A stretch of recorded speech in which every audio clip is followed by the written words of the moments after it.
talk first? Of course. Well, okay, it's been a while. It's been a minute.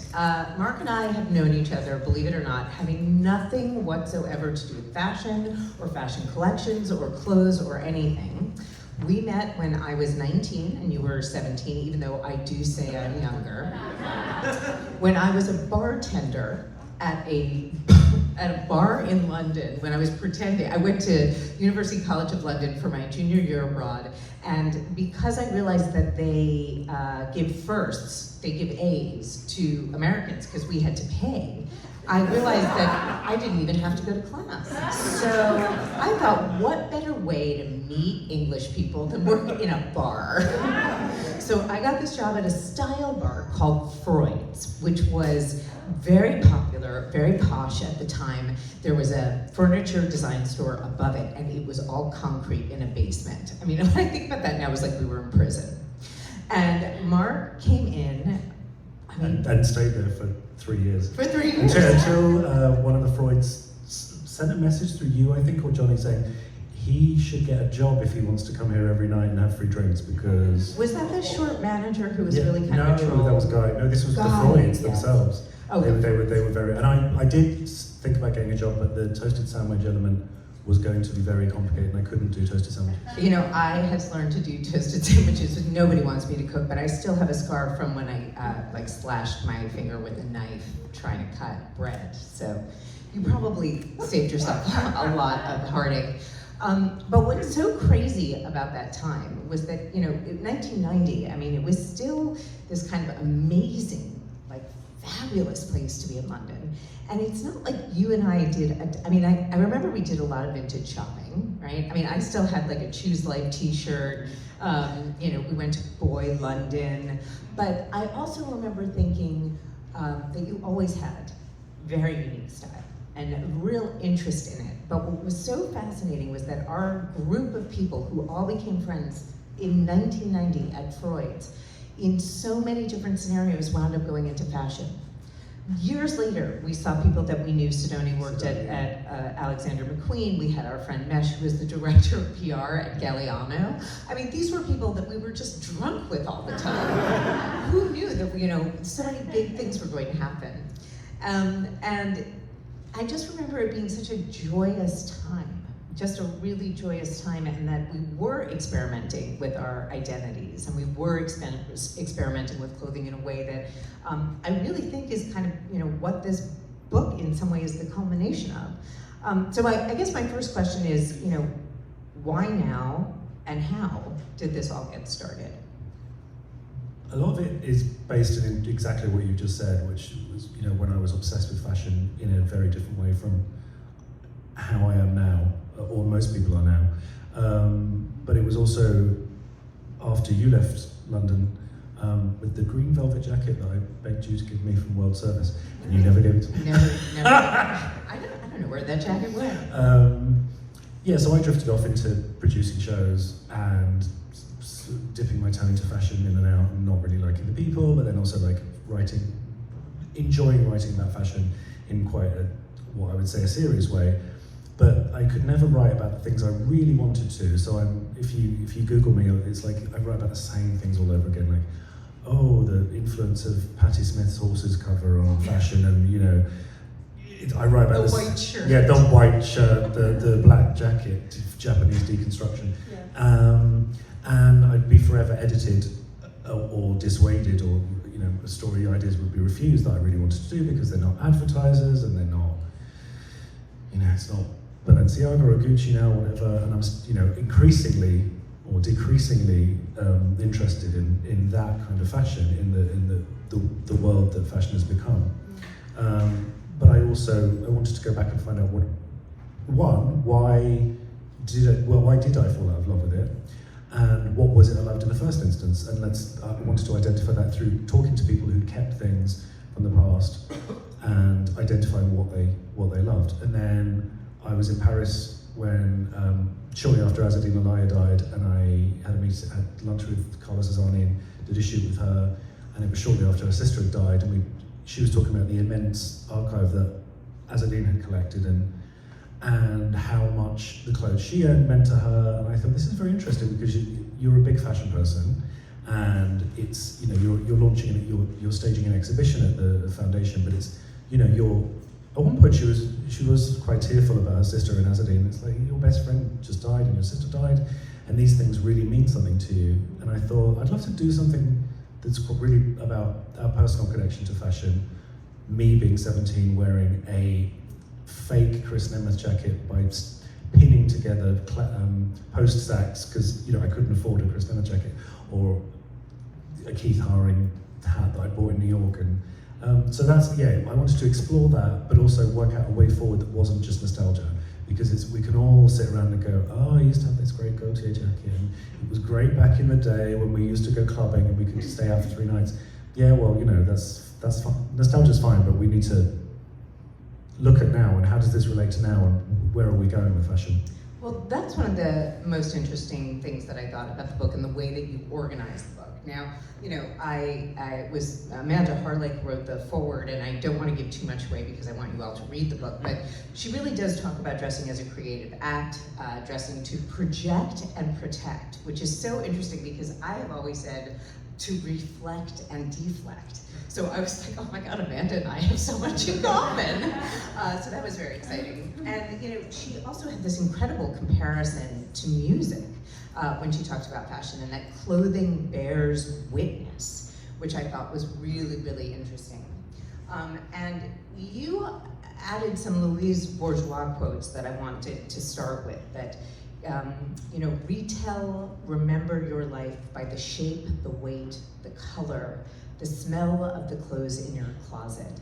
Fashion is like the weather, the ocean, all changes all the time.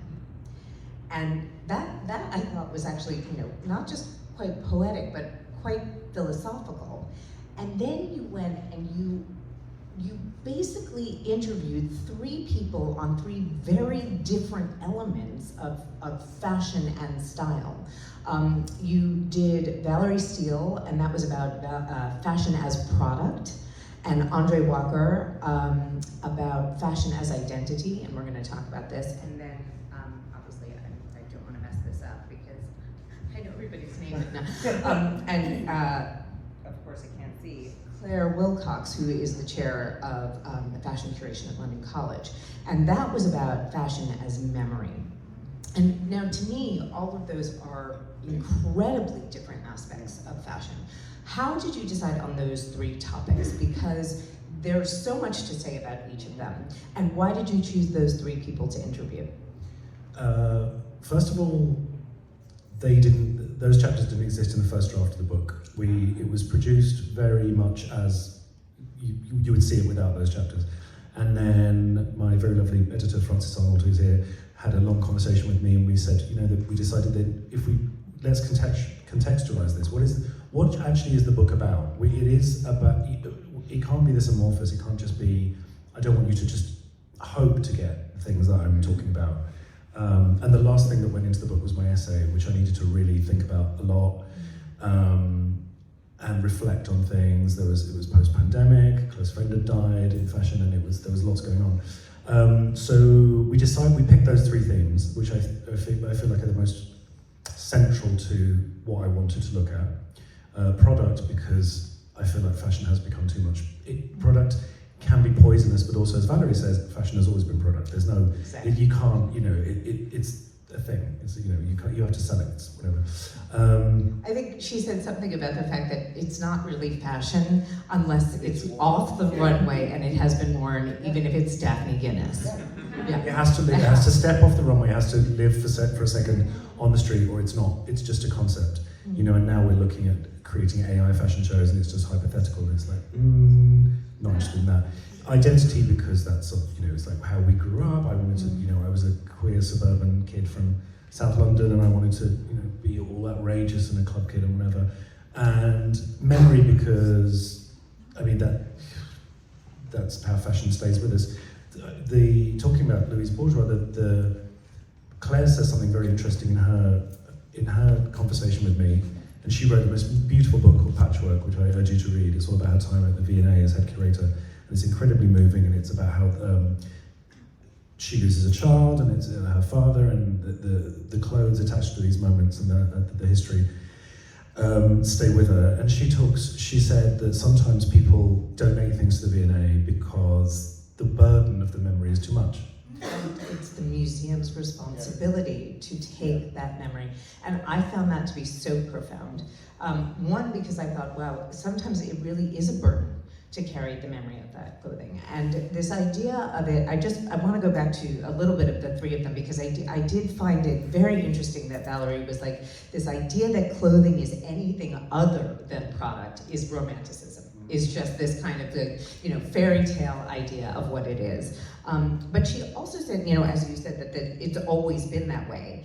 And that what I thought was so interesting was its connection to identity, in the idea that some of the other people in this book talk about style as being representative of a subculture. Now that, to me, wasn't product. That does fall into the identity category. She doesn't really talk about that as much. She was talking about collaboration is a great way, let's say, for a small designer to get recognition. That's why you see all of these, collaborations with kind of big conglomerates. But I thought that it was so interesting that we were really thinking, and Andre talks quite a bit about this, that identity in fashion had so much to do with what the culture was that created it, like punk. And what is your feeling towards that? The areas that Andre was talking about, and the life we lived in the late 80s, 90s was, I think it was defined a lot by having no money. So I would buy things in sample sales, and I would love, showing off my labels, going down to Ascension and Kinky Glinky, and it was great. But often it was like having Sidonie make something. She had a sewing machine, and she was doing the clothing for DV8, the dance company, and I'm like, oh my God, I've seen this really beautiful Romeo Geely crushed velvet thing. If I buy it at Berwick Street Market, can you make it for me, for 50 quid? And subculture has always thrived on that sort of DIY element, which was what punk was about. And then it was obviously marketed. Malcolm Claren did something amazing with Vivienne, and it was then turned into into product. Yeah. And now it's very much product, and it's I don't need to see any rip-offs of I think punk has lost its currency. I don't need to see any of that. It's like it's a museum thing, and I don't really know what there is. There is subculture now. I love it. There's particularly with sort of queer clubs and queer kids, and I love how wearing dresses is now like so mainstream for boys. And again, that's a thrift thing. It's like it's not about buying a beautiful dress from wherever. It's about just finding a thrift shop thing and putting some boots on and saying, yeah, I'm queer and this is my look. And also, Andre talked a lot about the cult of the individual, that is a mixture of being artistic, and yet that is conveyed very quickly through technology, right? So that it is sort of almost inseparable in the way that you talk about it. But what I found also really interesting was that he felt that he was irritated by the idea that fashion identity could be about cultural appropriation or about race even, right? That he was like, this is not the point of what we're creating. This is not the point of what fashion is meant to do. Fashion is meant to open your eyes, not narrow your aperture. What did you think about that? That part of the conversation made me feel slightly uneasy, because I feel as a gay white man, it's maybe not my place, or as a white man, it's not my place to say I can wear an Indian headdress, or I can wear a sari, or I can whatever. And I did do these things in the 80s before this was an issue, when it was like fine to experiment. And I agree with Andre that we should have the conversation it should be a visual conversation, and we should all share all kinds of motifs and bring things into fashion. But then, what is the line? Like when Raiko Kubo did the collection based on the Holocaust, it's like, yes. Whoa, that's... At the end of the day, fashion is just fashion, and it is trivial. It's serious, but it's trivial, and I don't think fashion is the place to do anything too provocative in that way. And I do want people to do provocative things, but it's, I don't know, there have to be limits in some way. I guess what interested me about it is because he is a person of color, right? And it says black, actually, in the article itself. And I thought it was interesting that he brought it up, not you. And that he did feel that it was worth having that discussion and that kind of provocation. Whether, in that way, I think it's because fashion is art, right? And art is meant to change culture. So I thought it was an absolutely incredible conversation that the two of you were having, and that he was the one who brought that to you, not as a white man, you suggesting the cultural appropriation. I think there's a very interesting line between, so on Tuesday, a lot of people were here, a lot of people were at the Standard for the conversation with Andre and Rizzoli and Willie Norris, and I had invited those three people because I admire their work, and also because I don't see them as being, they don't create marketable fashion. They do. They exist in a different universe. They are. I see them as artists. I see them very much as doing something different. If you're a fashion designer, if you're Kim Jones and you are producing 55 collections for Dior a year, you have to sell a lot of units. Zaldi creates one jacket for RuPaul, that's a different thing. Andre, plays with his archive or does some consultancy, but he doesn't have to wake up every morning and say, oh fuck, I need to make, a best-selling pair of trainers and a bag. What's the bag for the week? Who could that? Don't give a shit. Imagine that life is so depressing. So yes, I do see some of those people as artists and some of them as designers. Yes, and actually I think that's an incredible distinction. Even when we were talking about Claire Wilcox, and she was talking about this idea that we are infusing, clothes they don't get made with memory, right? Memory comes through wearing them. And I was so curious about that in terms of identity and in terms of commercially, because as somebody who has spent a lot of my life telling people to throw their clothes away, I really wondered about how do you distinguish between memory and sentiment? And is that a distinction that you think is worth making? No, I think we're all sentimental beings. No, I think it's the same thing, and I'm forever. Personally, when I look at clothes I have, there are things that you think, oh, I had a great time in that, and it was part of my life, and there is a box of things I've kept from the 80s and 90s when we were friends, and but they don't, those clothes don't eat any meat. They're very small. It's a small part of my house. But occasionally I do cull suit bags because I'm like, well, I'm never going to wear that again. But obviously the suit I got married in, I'm keeping, and I actually do love it, and I still wear it. But it's even if I didn't still wear it, I would always keep it. That's not really answering the question. I'm not quite sure. And it looks like maybe it's not a question worth answering. And maybe this is also something that we can think about as a collective. Because when I started to think about this idea of collections, not curations, you used the word collection when you were talking about the subjects that you chose for this book. I started to think about the fact that even when I was a fashion editor, I was like, every season, get rid of everything you own. Get rid of it. It's all about the new. It's everything new. I mean, I don't think I was ever more materialistic or narcissistic than when I was a fashion editor. But it was all about the new. And this idea of collection felt very alien to me at that time.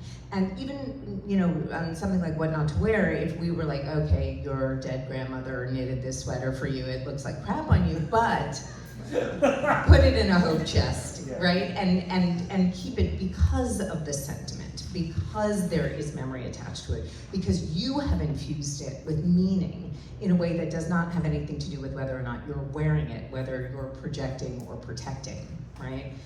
It's not on your body. But I think two things there. One, I think we do think differently about clothes in that context now, because you're probably not going to look at a Zara cardigan and think, oh, that relates to my ex-husband or whatever. Yeah. And also it's to do with time. So the things I've kept, once they've earned a place in the house for a certain amount of time, it's very difficult to get rid of them.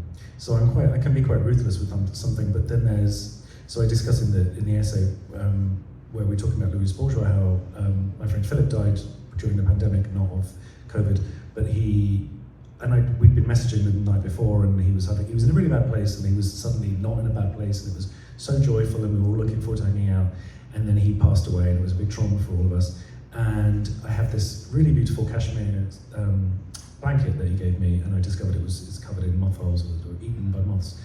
And I was heartbroken. I was like, oh, I feel like the memory of Philip's being taken away from me. And I had a woman in Cornwall fix it, and it's destroyed. I mean, you can see the patchwork element of it. But I love that, and now that's when he gave it to me. I guess we'd been friends for about 10 years when he gave it to me. I didn't really think that much of it. I just thought it was a lovely cashmere jumper, a lovely cashmere blanket.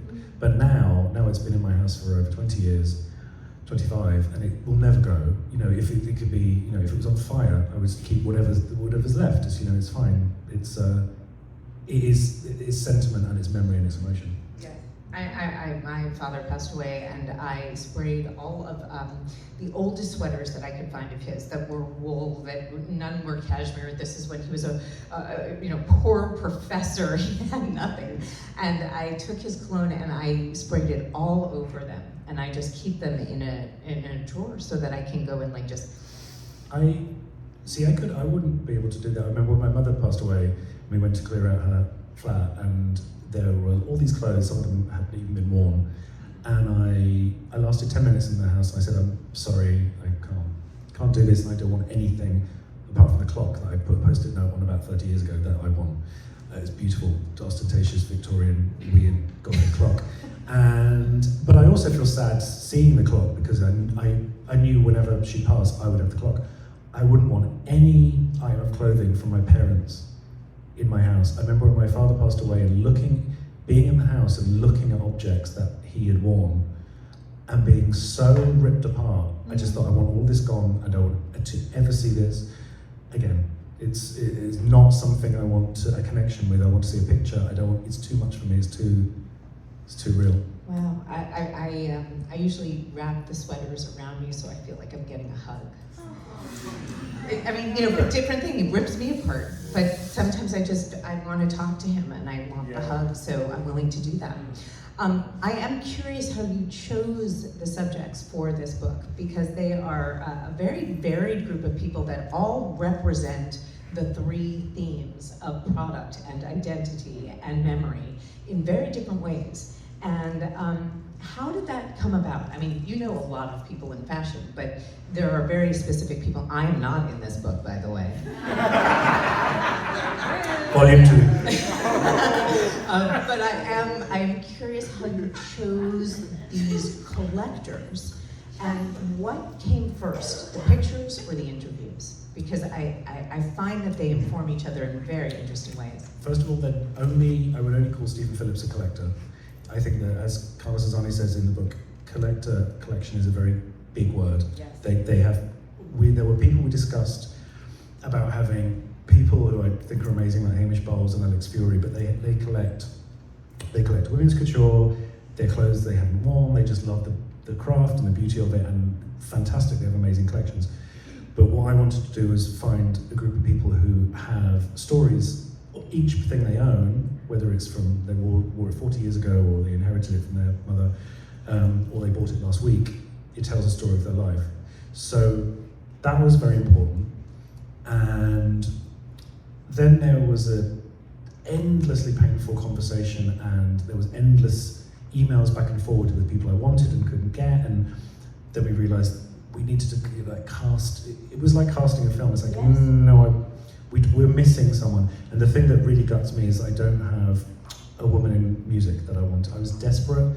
I felt like the big hole for me in the book was I wanted to represent one woman who'd made her name as a performer in music, and we tried various people, and it didn't happen because music management people are even worse than fashion people. Yeah, absolutely true. And fashion people are terrible. Deborah Shaw was going to be one of the chapters, and I'm obsessed with Deborah Shaw since she used to walk for McQueen, and she's amazing. But her agent had set it all up and then told me 2 days before the shoot here that it wasn't happening because she was in Paris. And I messaged her and I was very sad, and she was like, I'm heartbroken, I didn't know anything about this.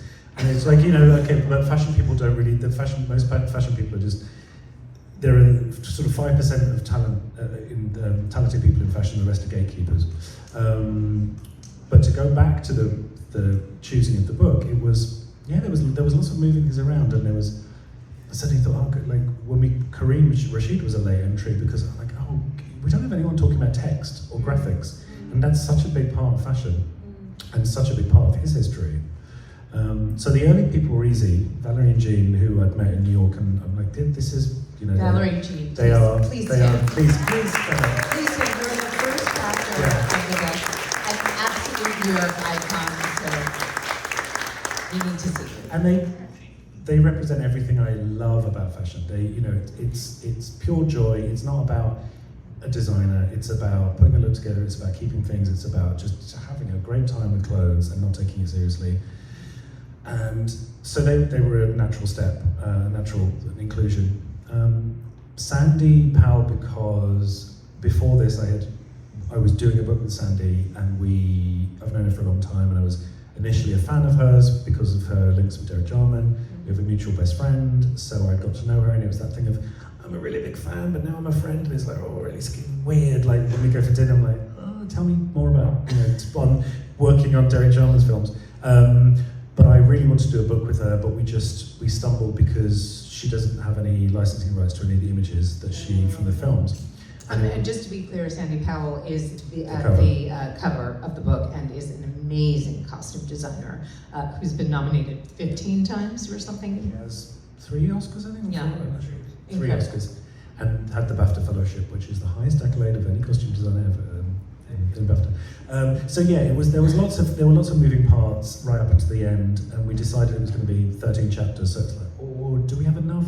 Maybe we drop the 13. No, it happened organically, but it also happened. I wanted to cover the whole spectrum of, you know, from Desmond is amazing to Valerie and Jean, and there were lots of.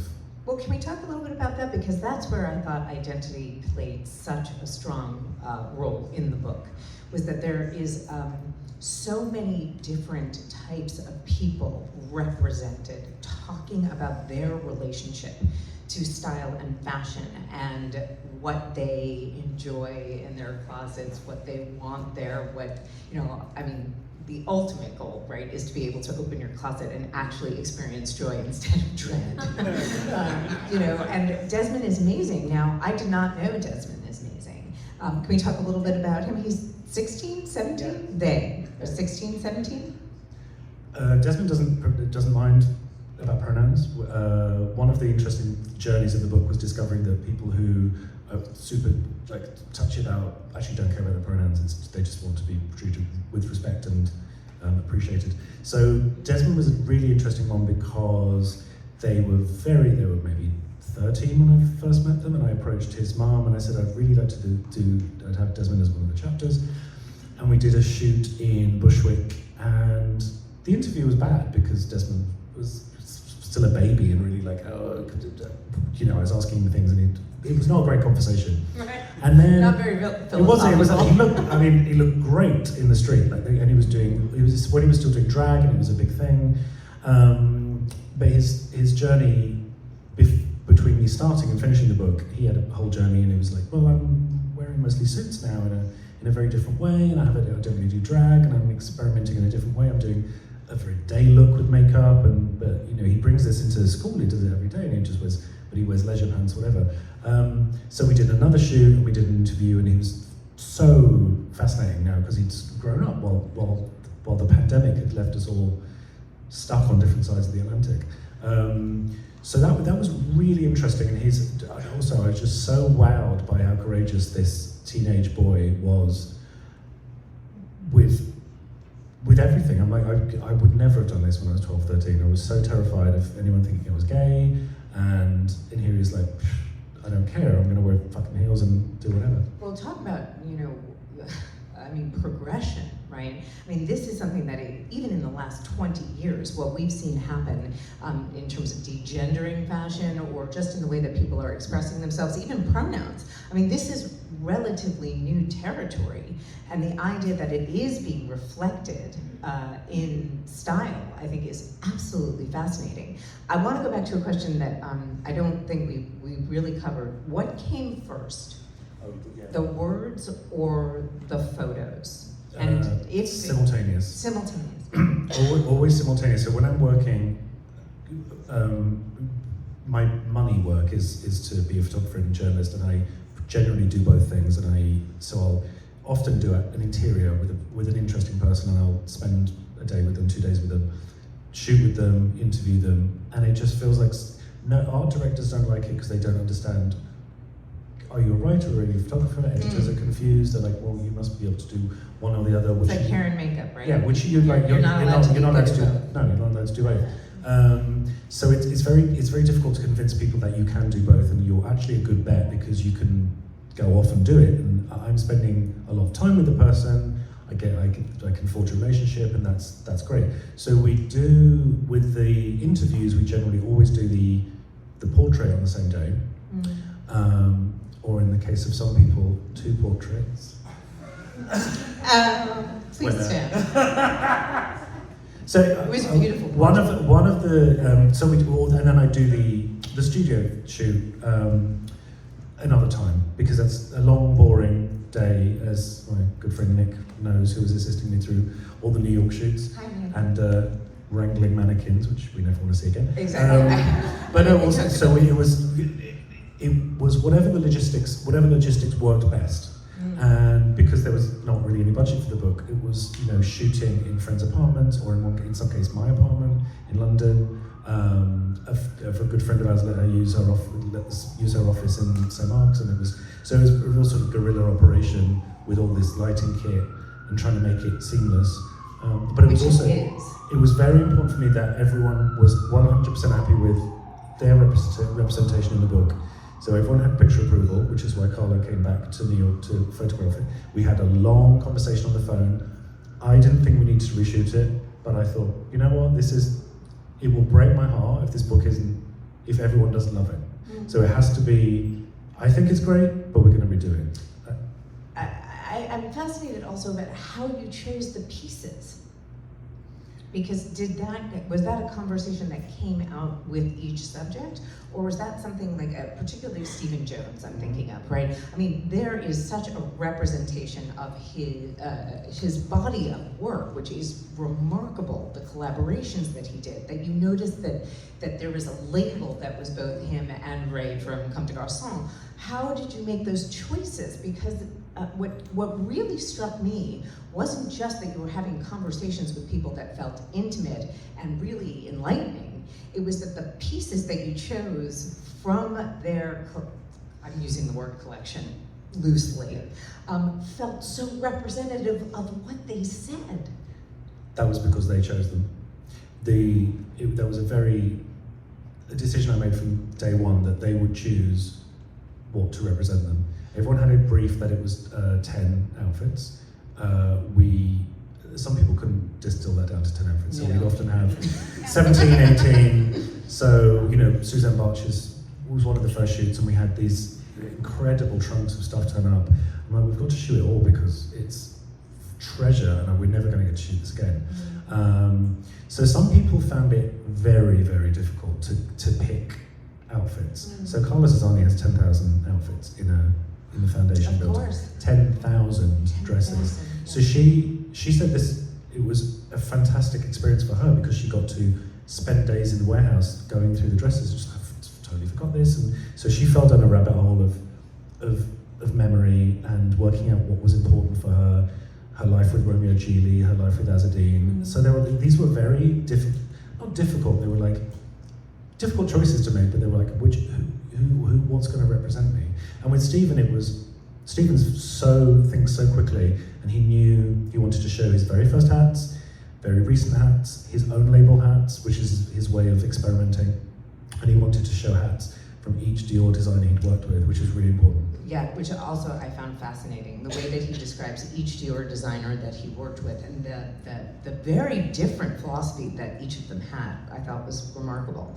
I did want to talk about something that I noticed that is sort of a through line in these collections, is that there are outliers, of course, and certainly with like Suzanne, Desmond is amazing. There are kind of more outlier designers because that is representative of who they are. But there were so many designers that kept coming back up. Comme des Garçons, Issey Miyake, Romeo Gili, Rifat Ozbek, Norma Kamali. There were so many that I felt had this incredible place in our fashion history and dialogue that doesn't go away, that almost stands outside of fashion history and time, and is something that is representative of something bigger. And I don't know whether we have that exactly today, but I was fascinated by that. McQueen obviously is another one that we talked a lot about, but I'm curious why you think that might be, and why you think those designers. All of those people you mentioned, apart from McQueen, their work exists out of time in a way. Yeah. Less with Rifat, because he was part of a certain moment in fashion, and he stopped. So, and I think he was determined to stop, and I think it was a project for him.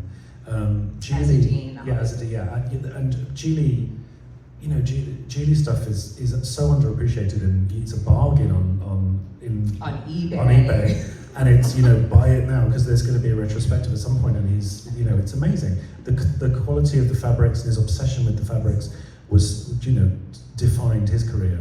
But things like Ray and Miyake, they were never looking at what you know, like Gaultier was always looking at what the kids are wearing in London, and steel toe caps, and let's do this, and a bit of skinheads, and that was never a thing.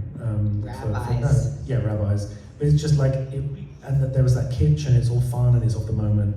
But you look back at all the sort of junior Gaultier stuff we were buying in 1986 or whatever, that looks so dated now, and I love it, and I love to go through the racks and look at them at James Flory, and I think that it's great. But it was of its time. Whereas you can wear a Com piece from 30 years ago or a Miyake piece from 30 years ago. It's totally timeless. Whereas McQueen was so 90s, and it was so fresh and aggressive in the 90s, and I think that was the moment it lived in, and I don't feel the McQueen aesthetic transcends that. Interesting, because we talked a little bit about this when we were, you know, sort of prepping, and I was saying, McQueen has such relevance for me in terms of the fact that it was about, you know, sort of feminine strength, right? That this tailoring was sort of in your face and very strong, and something that I still hope is represented in style. But you contrasted that with Azzedine, and you were saying that they were both talking about the feminine from very different, almost opposite points of view. Can you elaborate on that a little bit?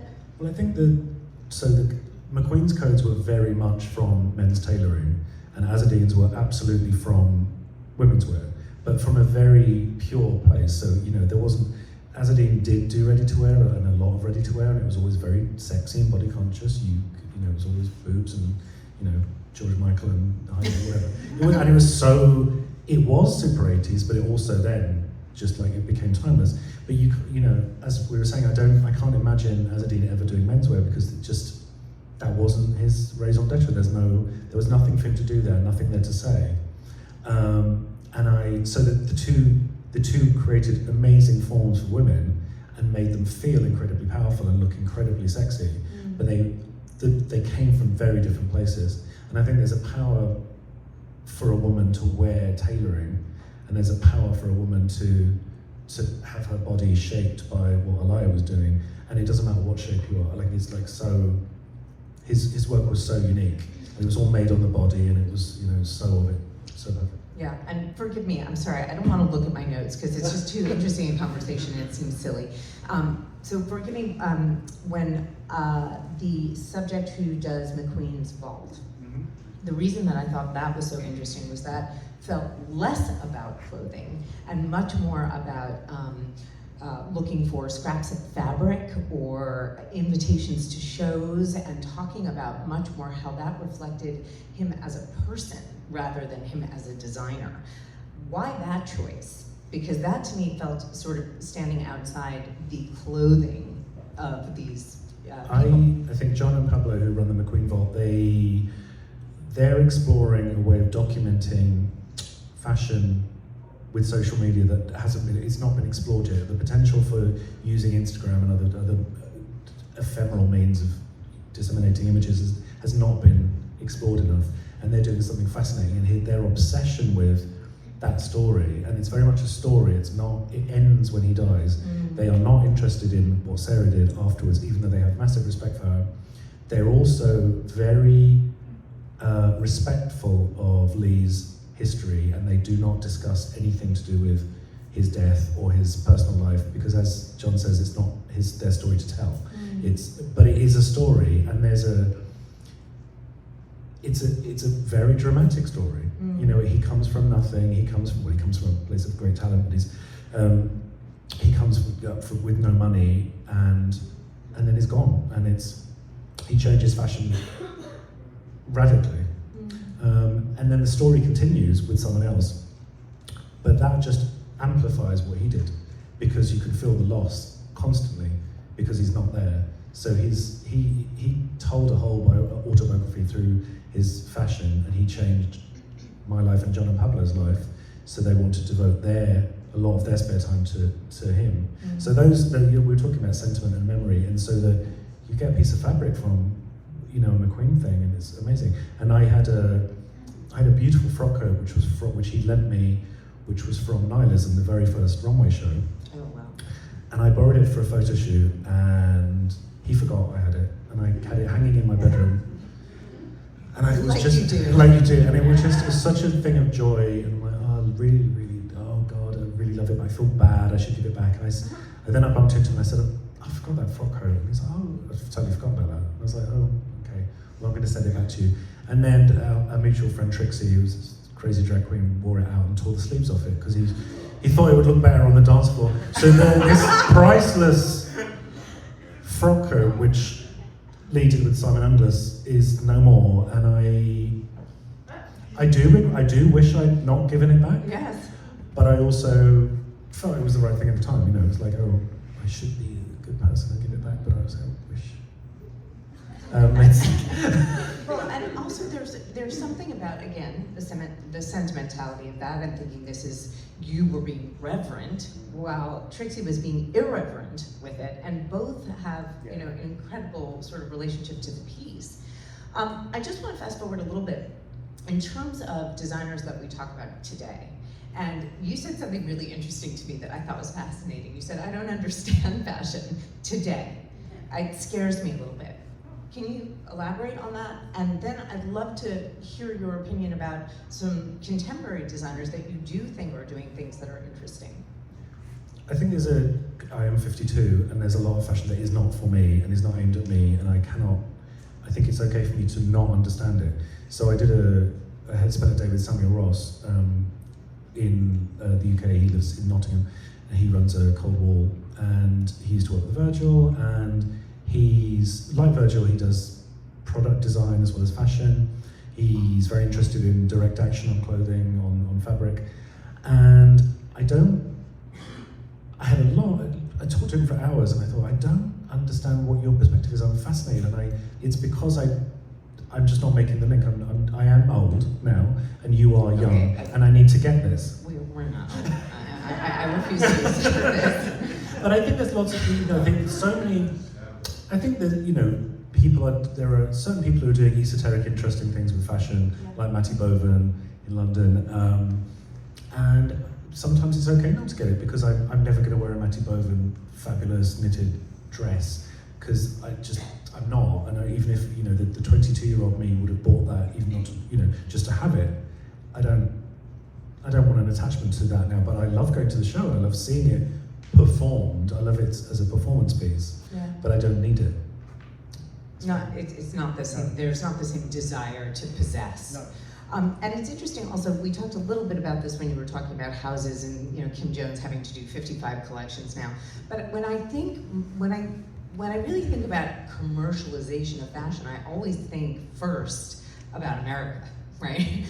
Capitalism at its finest. And it is really interesting to see how globalization and certainly the advent of social media has really changed the way that we perceive fashion altogether. Now there's this conversation around sustainability and a conversation around fast fashion. And many of your subjects talk about this. What are your feelings about that? I think the American way of fashion is now the global way of fashion in terms of the industry. I don't think, it was interesting, Vanessa Friedman wrote last year, she said, I'm just going to stop using the word sustainable, I'm going to use, I think, thoughtful, she used. And I think that's interesting because there is no such thing as like sustainable mass market fashion. If you are a label making money, you're making things that people don't want, that's going to either landfill or TK Maxx or a resale site, and I don't know what the way forward is for that. I don't know how you take, as I think Claire says, or Valerie says, that we live in a finite world, but people are obsessed with infinite growth, and we don't have that luxury. It's not going to happen. So you need to find a way forward. Fashion employs a huge percentage of people around the globe, and people rely on it for their living. So what do we do with those people if you do truly make the fashion industry sustainable and cull it and really stop making so much crap?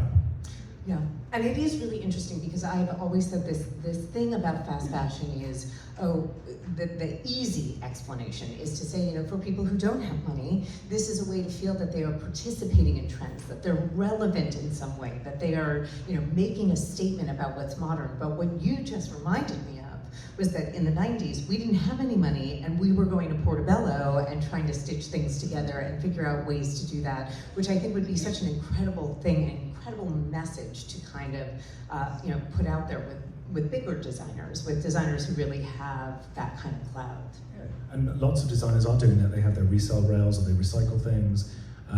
So Gabrielle Ersto, I think, is amazing, reworked old designs for a new collection, and so it's like reworking things. But fundamentally, if you do have your eye on an empire, you're still making a lot of stuff. Crap. Yeah, it's something, it's like we've all seen Calvin Klein come and go, and Raf Simons come in, and try and do an interesting thing. But ultimately, those big houses in Paris, they're all about money, and it's all about is it grown by 25-30% this year?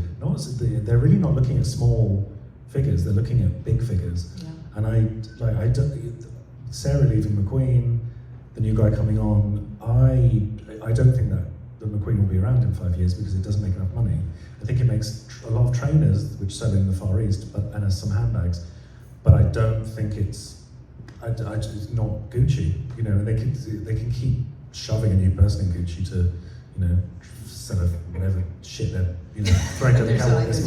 Yeah, it's, I don't know, it's boring, who cares? I guess, and maybe that's the last question I'll ask before we take some questions from the audience, but we are shoving designers. We're shoving a lot of actually white male designers as the heads of these big houses. And do you feel that that is in some way sort of watering down not just the names of these houses, but what is going to be sellable product? I mean, this idea that, I remember conversations with designers about Asia, we've got to get Asia, because there's 1 billion people in China. We've got that now, we understand that. But what could be a way forward?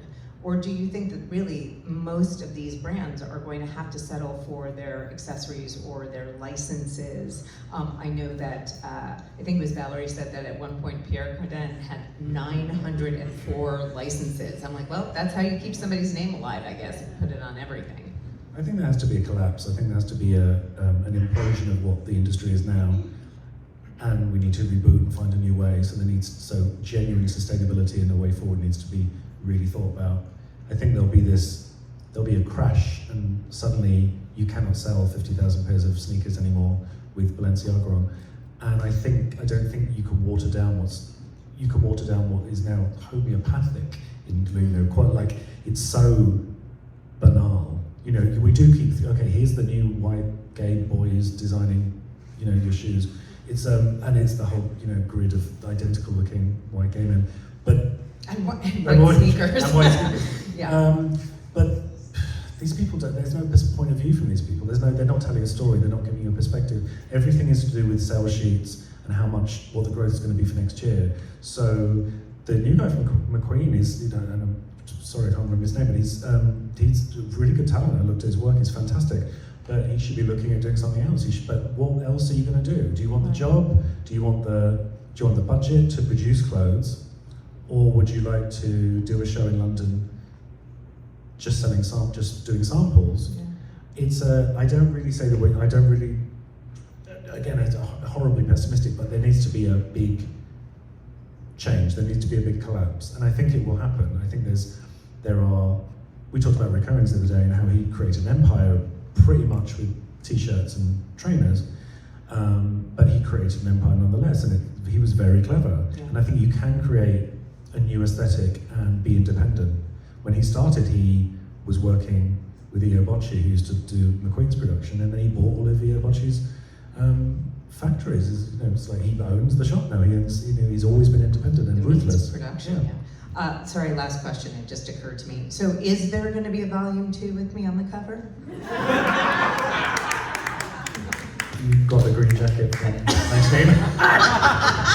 World Service, I remember the shop, I remember Breakout. We went in to try it on several times and I was like, when you get back to New York, could I have it?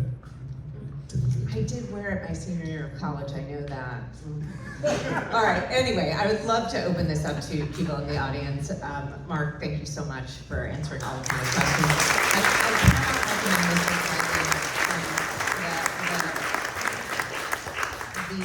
The relationship between identity and product and memory and being a sentient being is so remarkable, and the way that you have done this both in pictures and words is truly remarkable. You have a question. I was hoping you could expand on this notion of a crash. It doesn't seem like we're going to be going back to the 16th century. We're all weaving our clothes in our houses by ourselves. I can't. So, do you see it as consolidation or fragmentation? I'm hoping you explain what you imagine as a crash to be. I think there'll be the way that most of fashion is organized is it's one company that owns 40 brands or whatever, and they're wholesaling like mad.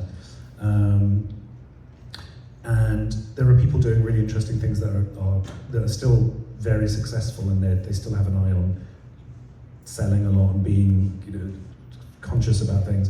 And I've just noticed Norma Kamali is here, and she is I would say she's an example of this. Who she took all the wholesale back and she created her own model for fashion. And I just think that's the way forward. You have to work out what is the right model for you. You can make affordable clothes, and you can be careful the way you make them, and you can look at the supply chain, like Gabrielle Hearst as well, who's amazing. But I think it's maybe the fast fashion part of the world that I'm not sure how that's going to crash, because there is an inexhaustible appetite for cheap clothes. So I don't know, and it's all very well for us to say, well, we should go to the Portobello market, but it's not that cheap anymore, and there isn't that much good stuff. And also, if you have 3 children and they grow out of clothes every 6 weeks, you have to go to Primark to clothe them, because what are you going to do? It's the same with food. It's it's cheaper to give them rubbish than the quality. I don't know what the answer is. I really don't know. I find it depressing. I hear you. I am going to say Arizona is a great state to thrift in, because everybody goes there to die. So there's a lot of mistakes sales, and I found some fabulous stuff super cheap. So just keep it in mind that airfare is not expensive. With the new advancements of technology in fashion, colors, textures can change. How do you think that's going to affect the fashion as memory world in the future for us, if a dress can imitate different, images and colors at different times? I think that's something we can't fathom right now. I think it's really interesting. I did a story speaking to various science people at sportswear houses about the colours they were creating and how they were, they were kind of non-colours, and a lot of them were designed purely to stop you scrolling on a page. because they knew how your psychology would work, and they would work in a certain light, and they would be, so they're things you couldn't possibly display in a museum in one way because they're supposed to work in lots of different ways. And we are going to have lots of changes that are going to be electronic and it's weird and wonderful, and I have no idea. It's going to be super exciting. Was the dress gold and white or black and, what do you think? Just on reference on Black that. and purple. Black and purple.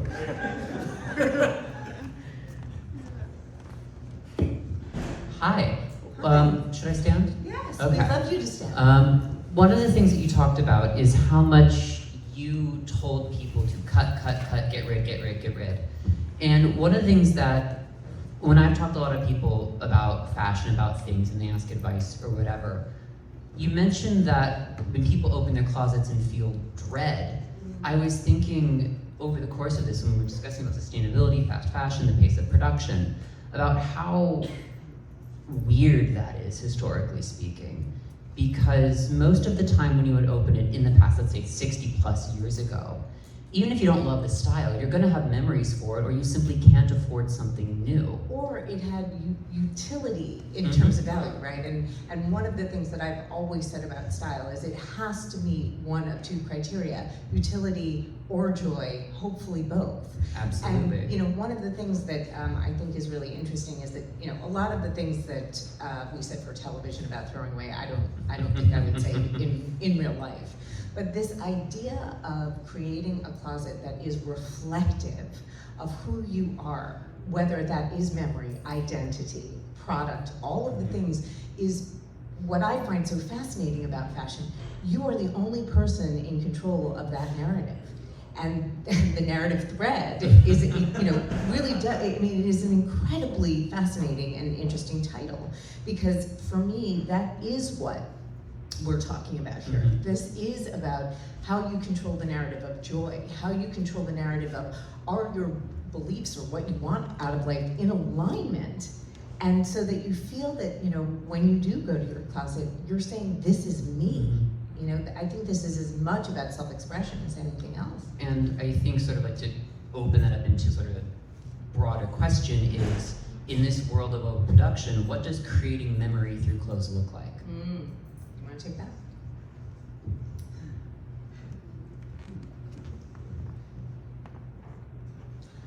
That's difficult, isn't it? It's, I don't buy, no I do, that's a total lie. But I don't buy fast fashion. Could I, it's I think, well, with overproduction and fast fashion, I think anyone who appreciates design and fashion is sharp enough to know when something is rubbish. But you will buy, it's okay, we've all guiltily gone into Uniqlo and bought 5 t-shirts because you need them, and it's, they do that thermal stuff that's really good. But I'm never going to cherish it, and it's like it's like done, 2 years is in the bin. But there are things I maybe have grown out of, that one of 5 by someone I might really admire, that will be a memory thing. I think it's quite easy to differentiate what is of value and what is not. It's working, it's like you said, it's trying to create a uniform that's also brings you joy. And so I've distilled my wardrobe down to black things that are comfortable, they bring me joy. Yeah. Absolutely true. And there, that's one of the things that I think, that also has practicality for you, which I think is wonderful. But this idea of infusing memory into things, right? I will tell you, as like a former super clothes horse, that I would keep things in my closet because I looked good in them in a photo once. That is not the same thing as actually creating joy. I never put that thing on again, or if I put it on again, it never looked as good as it did in that one photograph that I had of me in that outfit. And so I have a very sort of strong list of criteria now about what it means to keep something in my wardrobe. And some of this stuff, I still am a huge believer in vintage, because you know, that is a way to look original and unique and not be sort of a victim of globalization, unfortunately, because, you know, you used to go to France or Japan to find something that you couldn't find here, and that doesn't really exist anymore. We have time for one more, I'm sorry to say. She was the first person to put her hand up. It's good. Thank you so much for this talk. It's been very provocative. I had a question more about, like, I guess, your lifestyle. You made a division between, like, money work and more creative work. And I guess I'm wondering, like, how you compartmentalize that, how you avoid feeling drained by, like, quote unquote money work. Because I feel like it's a thing that a lot of people do, like, that division in, like, quote unquote creative industries. And I guess I'm wondering also, like, whether it ends up feeding and, like, sometimes inspiring your more creative work. No, it never does. I would, if I could do anything practical, like, you know, build something or paint walls, I would do it rather than the money work I have to do. But I am totally incapable of anything practical. So I spend... Some things never I change. Stacy knew me when I got fired from the theatre because I was late. I used to be a showman backstage doing the lights, and we were out getting drunk at Braganza on my credit card, and I turned up late and I was fired. So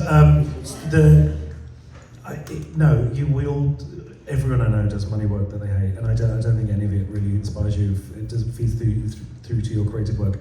I just think it pays to keep a roof over your head, and you know, I would love to not do any of that. I hate it. By the book.